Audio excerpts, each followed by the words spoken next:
Yes, reka nongere mbasuze kandi mbifurize kugira ibihe byiza nshuti bavandimwe mudukurikirana ku Ibendera TV.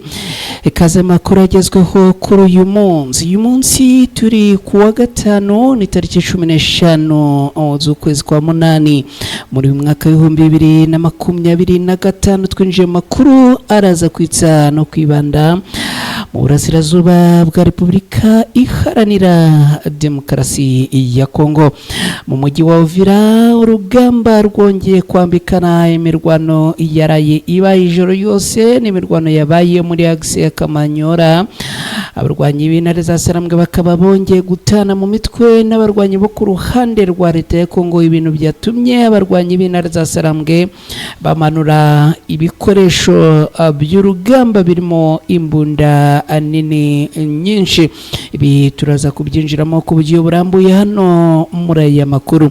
Turaza kunyarukira muri Kindu tubabwira ko imirwano ikaze yongeye kubura hagati y'igisirikare cya leta ya Kongo FARDC n'abarwanyi ba Wazalendo.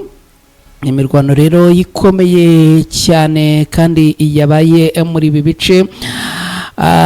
Turaza abirumvikana kunyarukira no muri teritwari turi tubabwire ko abantu bagera kuri 7 barashwe abandi bagakomereka ni hagati y'igisirikare cya leta ya Kongo FARDC n'indi mitwe yitwaje intwaro itandukanye. Ibi nabyo turaza kubyinjiramo ku buryo burambuye. Turaza kandi kubabwira ko Nyiragongo hongeye kumvikana amasasu, akaba ari amasasu yabitwaje intwaro bongeye kugaba ibitero mu baturage. Imibare yabarasiwe muri ibi bitero turayifite hano, akaba ari imirwano yabereye muri groupement ya Muja. Ibi turaza kubyinjiramo ku buryo burambuye. Turaza kandi kubabwira ko muri teritwari ya Warikare abarwanyi b'intare za Sarambwe bongeye kwigarurira ibice bibiri bikomeye ni ibice bya Ngenge n'akandi gace turabibabwiraho ku buryo burambuye. Mwese rero ikaze muri aya makuru n'amakuru n'ubundi twifuza kubanamo namwe kandi twifuza ko mugiramo uruhare. Kugira uruhare rero no kubana natwe dukurikira. Icyo ni cyambere. Icya kabiri, iyo ugeze hano ku Ibendera TV uhita utereka like yawe. Ikindi niba ari bwo bwa mbere ugeze hano ku Ibendera TV no gutereka subscribe. Mu gihe utereka subscribe kandi ukibuka no gukora kuri ako kantu kameze nk'inzogera ni signe de la notification kugira ngo butaha makuru agiye kugeraho datakaje umwanya wo kujya kuyashakisha.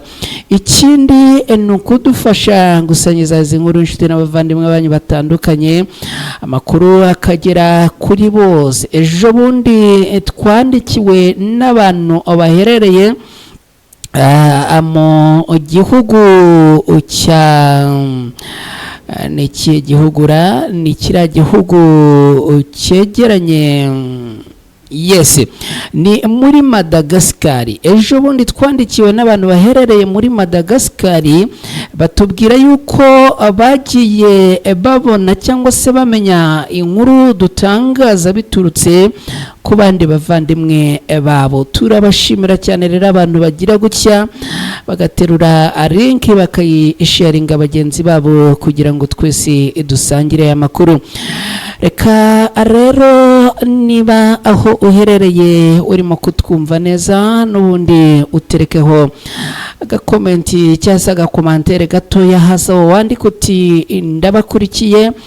Niba nababyiza utubwire aho dukurikiye uherereye, bijya biba byiza bikanadufasha kugira ngo tumenye abo tuba turi kumwe. Mwese rero ni munyemerere mu kanya gatoya nyuma yo kubigenza gutya garuke twinjira muri aya makuru ku buryo burambuye.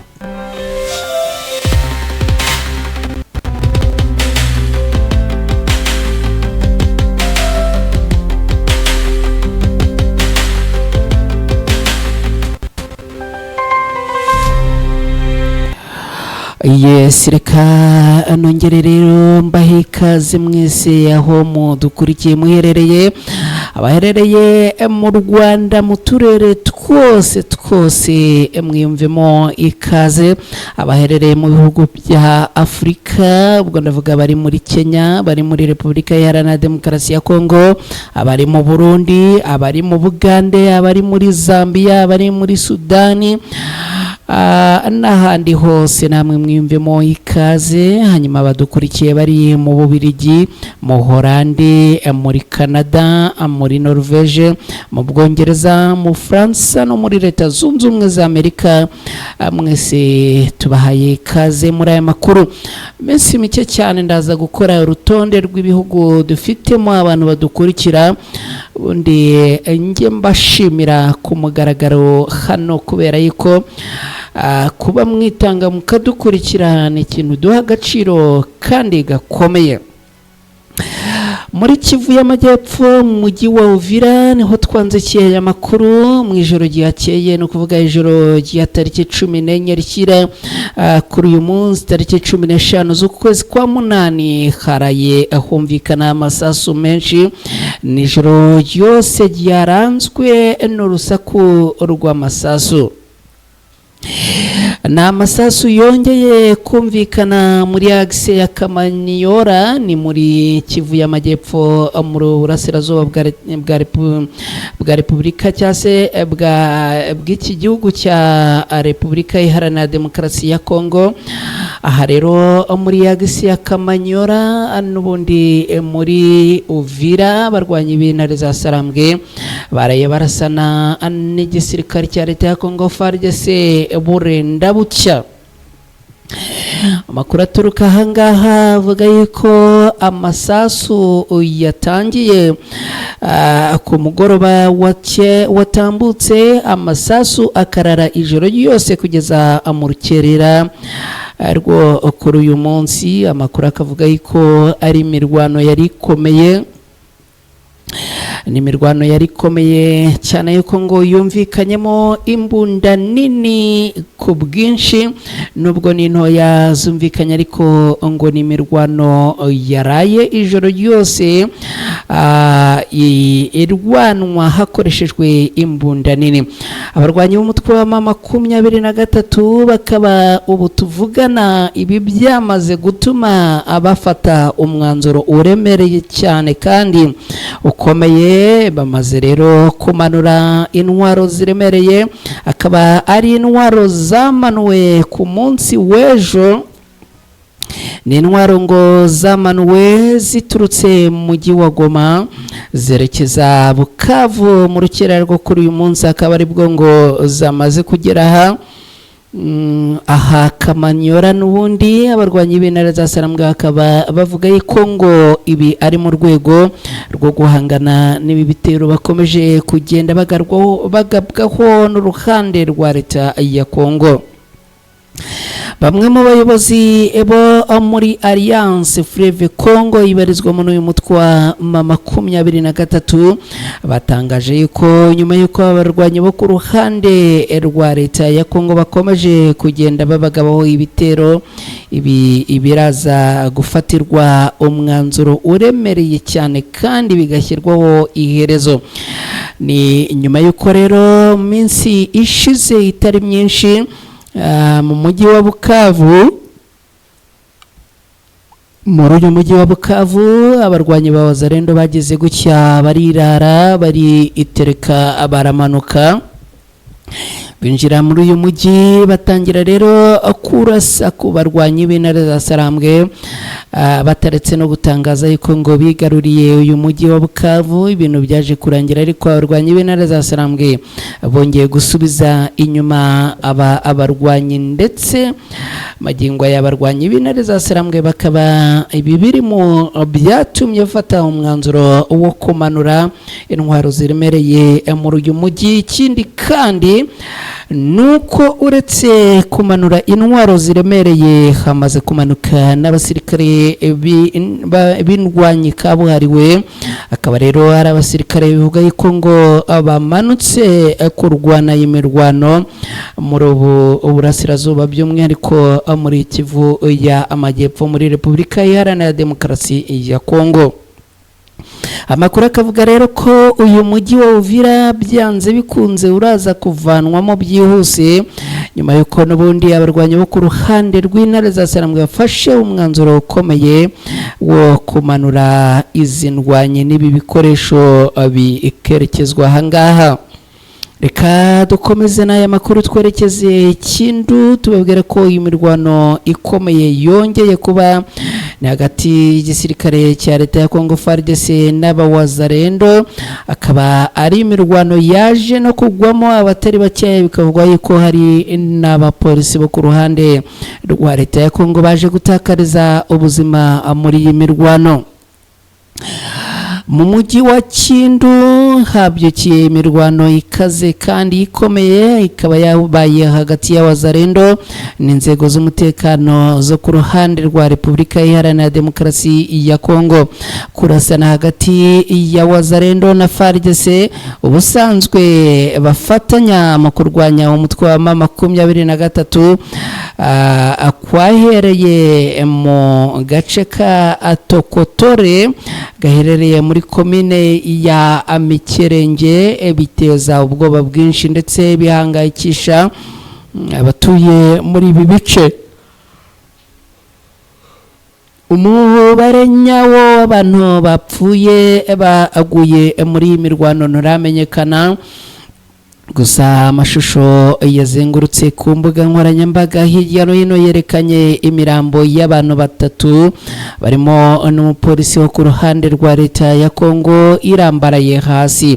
Andi makuru ariko aravuga ko hapfuye abantu hagati ya 5 n'10, ariko kugeza ubu ngo nta mubare n'uyu wari watangazwa n'inzego z'ubuyobozi. Aya akaba ari amakuru yaturutse mu baturage batandukanye begereye aho iyi mirwano yabereye. Nk'uko amakuru rero aturuka muri aka gace bitangaza ngo iyi mirwano yatangiriye ahitwa Ikatako, ni mu murwa mukuru wa sheferi ya Abangengere, nko mu birometero bigera kuri 7 uvuye mu mujyi wa Kindu.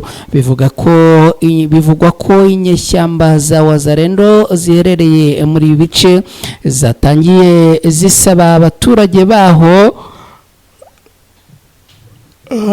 kubagaburira ku gahato.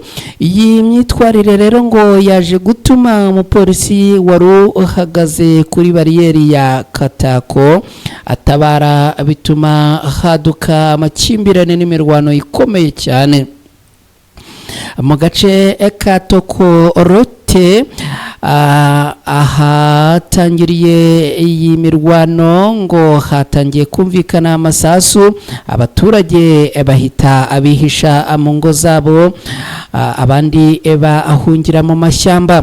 Mu mujyi rwagati amakuru aturukayo avuga yuko ngo abantu bavuye mu mihanda baza kwerekeza rero mu mashyamba atandukanye. Biravugwa ko amasasu yavuze igihe kingana n'amasaha menshi muri uyu mujyi wa Kindu, hameze nk'ahantu ngo habereye intambara ikomeye, kubera yuko n'ubundi ngo uretse kumvikana amasasu hari n'intwaro ziremereye zagiye zihasharinga. Ituze cyakora ryaje kugaruka mu masaha ya saa 6 z'ijoro ni muri uyu mujyi, ariko impagarara zo zikaba zikomeje kugaragara. Ni nyuma yuko n'ubundi hari ubwoba bwinshi bw'uko izi wazarendo zakongera zikabyutsa imirwano ikomeye. Reka atwerekeze muri Warikare tubabwire ko abarwanyi b'intare za Sarambwe bongeye kwigarurira ibice bikomeye cyane muri teritwari ya Warikare nyuma y'imirwano ikomeye imaze iminsi ibera ahangaha muri teritwari. umutwe wa M23 wigaruriye uduce twa Macumbi na Ngenge ni mu mirwano ikomeye. Uyu mutwe wari uhanganyemo n'abarwanyi ba Wazalendo, dore ko ari imirwano yari imaze iminsi. Mu mirwano yatangiye ku wa kabiri tariki 12 Kanama muri uyu mwaka wa 2025 yaje gukomeza igeza ku munsi w'ejo ku wa kane, ni ukuvuga tariki 14 z'ukwezi kwa munani muri uyu mwaka. Ikaba rero ari imirwano ikomeje guhanganisha abarwanyi b'umutwe wa M23 n'abarwanyi bo ku ruhande rwa leta ya Kongo ndetse n'ingabo z'abarundi. Bakaba rero baje gukubitwa n'abarwanyi b'umutwe wa M23 ikabaka utu duce twombi. Agace ka Macumbi cyangwa Macumbi na Ngenge n'uduce duherereye muri teritwari ya Warikare, ni muri grupoma ya Warawo Yungu, ni muri sekiteri ya Wanyanga. Bikaba rero bivuga ko abarwanyi ba M23 baturutse mu gace ka Kashebere. Uyu mutwe ukaba unagamije gufata agace ka Kisangani nk'uko babona ibijyanye n'umuvuduko urugamba ruriho, n'ubundi bemeza ko uyu mutwe uraza kwigarurira aka gace byihuse. Si aka gace gusa uyu mutwe wigaruriye, kuko wanigaruriye uduce twa Atangiza na Akigubi, uduce duherereye muri teritwari ya Mwenga. Iyi mirwano yo muri teritwari ya Mwenga kandi ikaba yashyamiranyije nk'ibisanzwe abarwanyi bo ku ruhande rwa M23 na Wazalendo ifatanyije n'igisirikare cya Repubulika Iharanira Demokarasi ya Kongo FARDC n'abarwanyi b'igisirikare cy'u Burundi. Kugeza ubu rero imirwano ikomeje kwiyongera mu ntara ya Kivu y'Amajyaruguru na Kivu y'Amajyepfo muri Repubulika Iharanira Demokarasi ya Kongo. Akaba kandi ari imirwano ikomeje kugenda itera impagarara, dore ko ari imirwano ikomeje kugenda ikoreshwamo intwaro ziremereye n'izoroheje. Reka rero nshuti bakunzi mudukurikiye y'amakuru tuyerekeze muri teritwari ya Ituri. Abantu bagera kuri 7 bapfuye barashwe, abandi batari bakeya barakomereka mu mirwano yahuje igisirikare cya leta ya Kongo FARDC n'indi imitwe itandukanye. Abantu bagera kuri 7 barashwe bahita batakaza ubuzima, bagera kuri 20 barakomereka. Ni mu mirwano yabaye hagati y'igisirikare cya leta ya Kongo FARDC n'abarwanyi b'imitwe ya CRP na Codeco. Ikaba yabereye mu duce two hafi ya Iga bariyeri ahitwa Aringi n'ahitwa Ropa, ni mu ntara ya Ituri muri Repubulika Iharanira Demokarasi ya Kongo. Ni imirwano yabaye ku mugoroba wo kuwa gatatu, no kuvuga tariki 13 Kanama muri uyu mwaka, aho abarwanyi ba Codeco binjiye mu gace ka Ropa no mu nkambi z'impunzi zikikije iyi zone, bagatangira gusahura, gutwika no kwica abaturage. Iyi mitwe yitwaje intwaro yasize yishe abaturage 7, basahura amaduka, batwika amazu agera kuri 28, bituma kandi abaturage hafi ya bose bahungira ahitwa Ibunia no mu bice bindi bitandukanye byegereye aha Bunia. Amakuru aturuka mu baturage avuga ko iyi mirwano yangije ibintu byinshi mu mitungo y'abahatuye. Mu gihe ingabo za leta ya Kongo zari zimaze hafi iminsi igera kuri 2 ziri mu bikorwa byo guhiga bukware abarwanyi ba Thomas Rubanga mu bice bya Kombo na Ropa na Rindi na Ikipa, ni mu birometero bisaga 20 uvuye Ibunia. Ubu ibintu byongeye gukomera ku rwego rwo hejuru. bivugwa ko hafi 60% by'abaturage ba Ropa abari bamaze iminsi mike bagarutse mu ngo zabo, bakaba rero ngo bongeye guhunga. Bamwe mu baturage bagashinja ingabo zo ku ruhande rwa leta ya Kongo kutagira icyo zikora ngo zihagarike ibikorwa by'aba abarwanyi. Ni mu gihe ku ruhande rwa leta ya Kongo rwo bavuga ko ibyo birego atari byo ngo kuko ntacyo badakora ngo barinde abaturage nubwo bacibwa muri humye n'imitwe yitwaje intwaro ikica abatari bake. Ibintu rero bikaba bikomeje gukomera ku rwego rwo hejuru kandi bikaba bikomeje gufata isura yindi. Reka twerekeze muri Nyiragongo tayari ubwo twageze muri Kivu y'Amajyaruguru muri Repubulika Iharanira Demokarasi ya Kongo.